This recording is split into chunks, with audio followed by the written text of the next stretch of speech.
Okay, this is our second video we're doing, and if you haven't checked out the first video, we'll definitely ask you to check out the first video if you haven't seen this. But we have been getting a lot of questions lately, and if you wanted to answer one particular question that you've been asked. It would be, why did I decide to cancel anonymity? Like,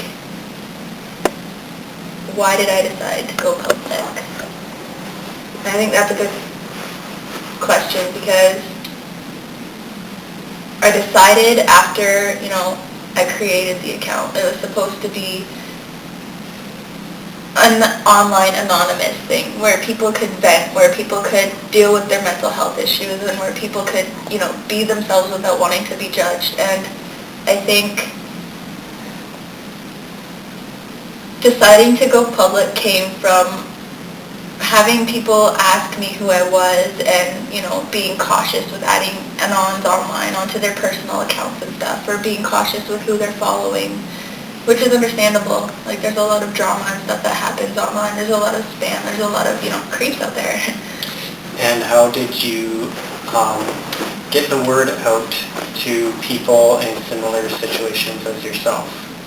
Basically, when I started the account and put my bio and interests and stuff like that, it kind of just, does it all for you from there. There was a lot of Canadian mental health links. There was a lot of other people, other accounts that were anonymous. And, now they're doing pic flips. So I decided to go public. That way people know there's a real person behind it. There's someone else who's going through stuff that they're going through.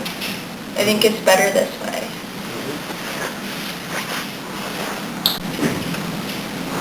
Okay, now I have a question for you this time. Okay. You and your girlfriend Nicole recently watched a movie. Yes, we did. You want to tell me about it? This movie is a very interesting movie. It happens to deal with someone in a similar situation as you, and I found it quite educational and enlightening to understand someone in the same condition. And it's actually called Sybil. That's it. Sybil. It's called Sybil. It was made in the 70s, starring Sally Fields, and she plays a multiple personality person who has had a lot of traumatizing incidents in her life. And it really, it's based on a true story, and it really opened my eyes to seeing how others see themselves, and to better describe and explain it to someone looking from the outside in. That's really cool. So I would definitely link up for that. Definitely recommend that to anybody who wants to learn a little bit more, or just wants to know like a real life story of someone who that kind of thing has happened to.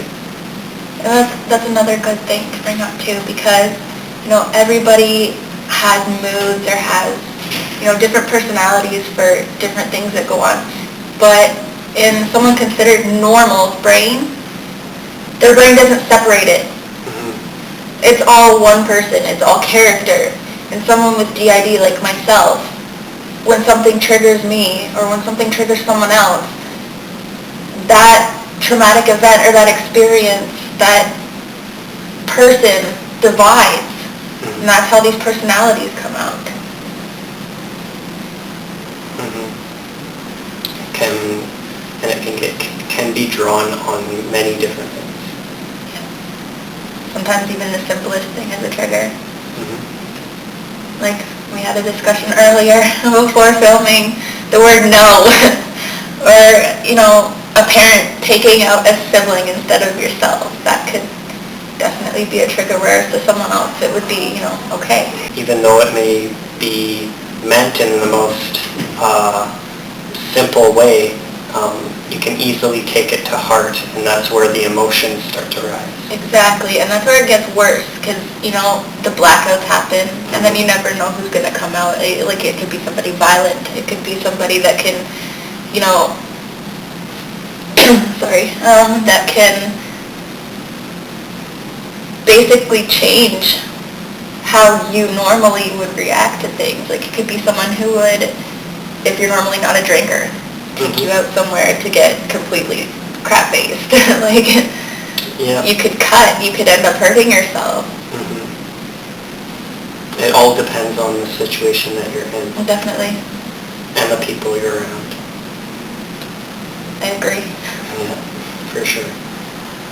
We do want to eventually possibly start a question and answer for other people who want to understand a little bit more about any subject that they want to talk about, and they can ask you as well. Yeah, of course. And then your questions, like, Facebook is prevent.educate, or the group is prevent_educate, and prevent_educate on Twitter, or my personal Twitter is @DJLove69. You can message me anywhere.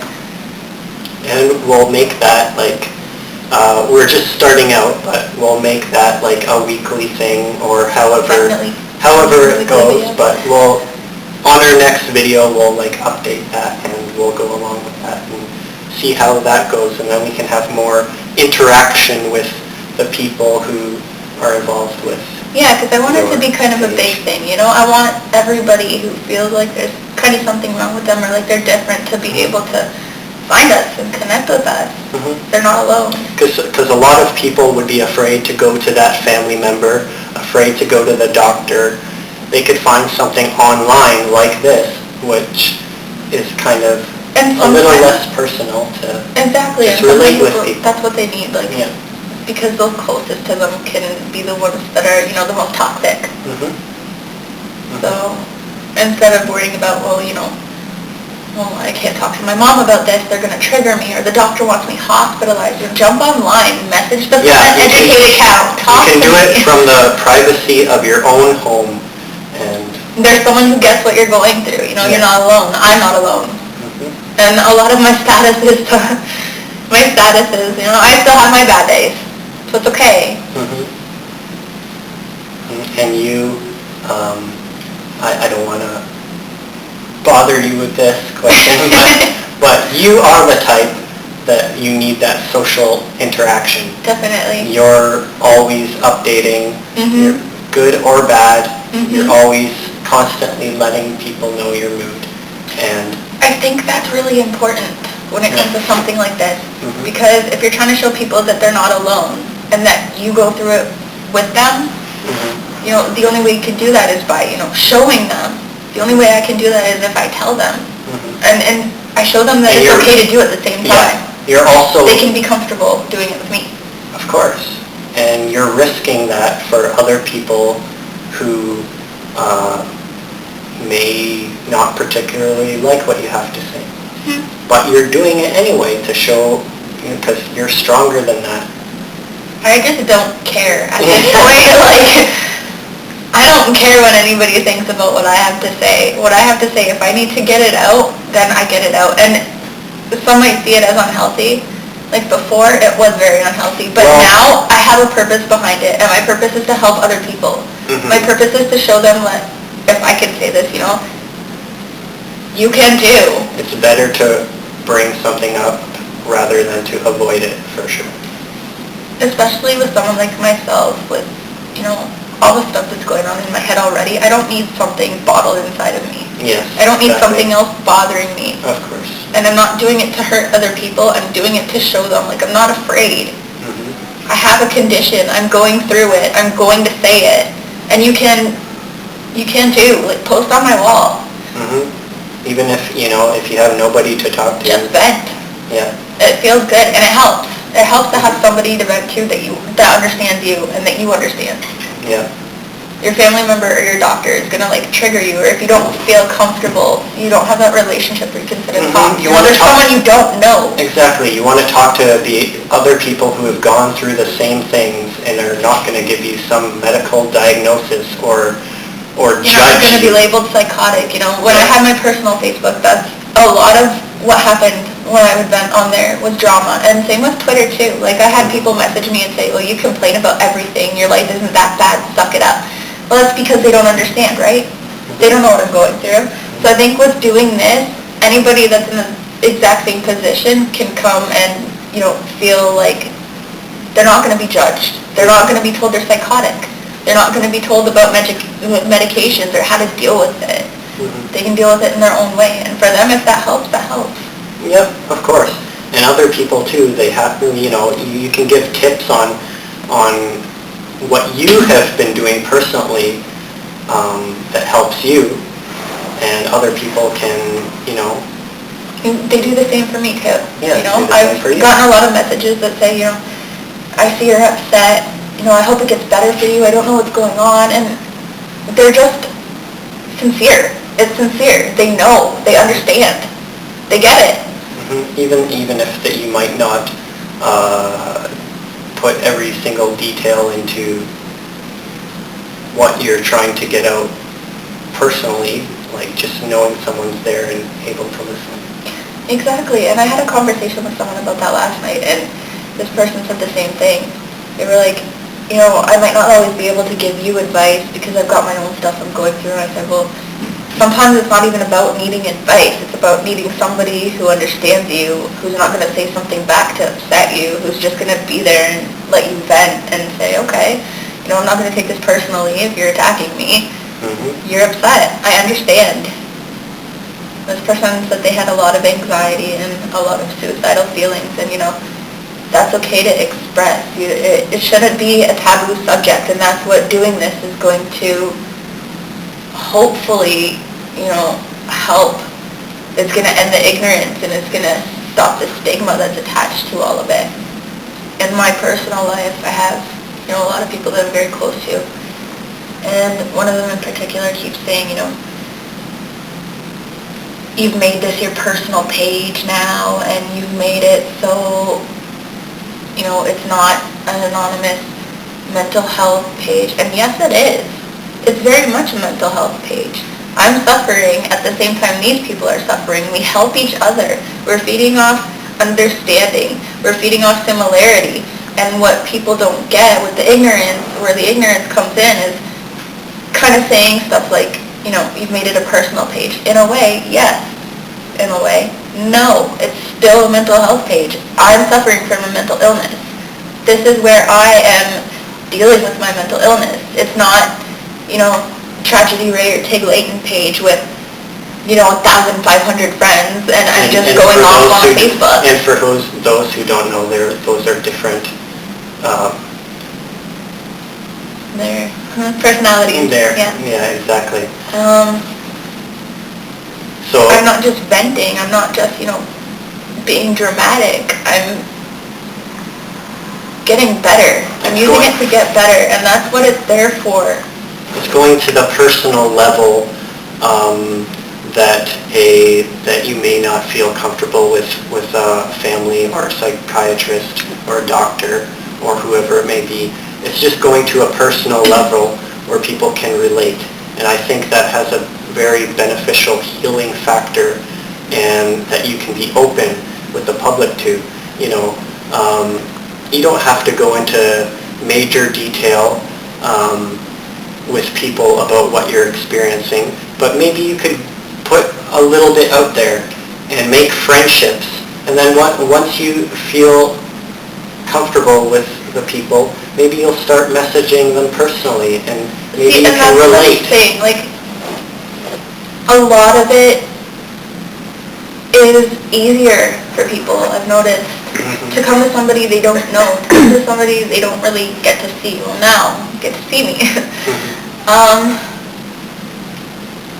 Because they don't feel they have anything to risk with somebody they don't know. Like, I don't know this person. What's it matter if they call me crazy? What's it matter if they think I'm, weird? I've never met them.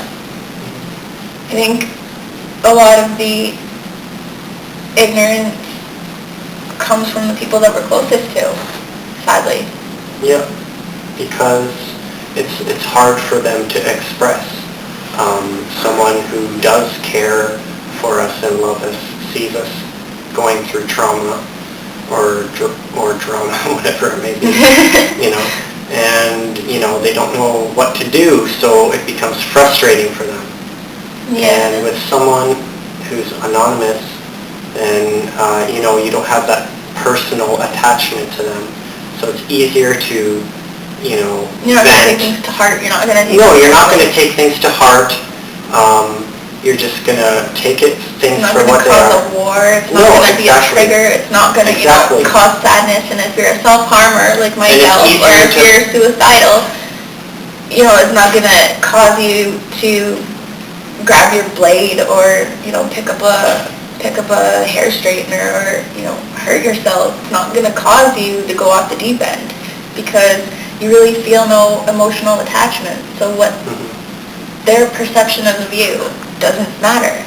And that's why I created this page. Like, everybody needs something like that. It's sad that in this day and age you're turning to social media, but at the same time it's helpful. At the same time, it can be very detrimental. It's also positive. Yeah, there's online bullying, there's online targeting. Oh yeah, that's a good point. That's a very good point. What I keep saying to people who ask, like, why are you doing this?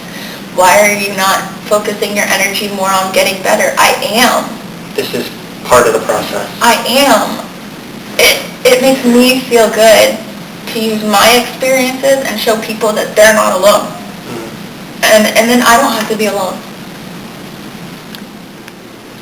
Alright, so we were just talking about social media, the positives and the negatives to, turning to online to talk to, somebody associated with mental health or somebody that just might understand you even if you're not suffering an illness. If you just need somebody to vent to, So now I'm going to give you a positive. We're going to do our weekly Q&A session. From now on, every time there's a video, I want you guys to write in. That's where it's all going to come from. You need to write in and you need to ask questions, and it can be anything. It could be something stupid, like just utterly ridiculous, or it can be something serious, something you want to understand, or you can even ask me about myself. And right now, I want to ask you guys, if you could be a Ninja Turtle, which one would you be and why? Thanks for watching, guys. That's this week's video for Prevent Educate. No psychiatrists were harmed in the making of this video.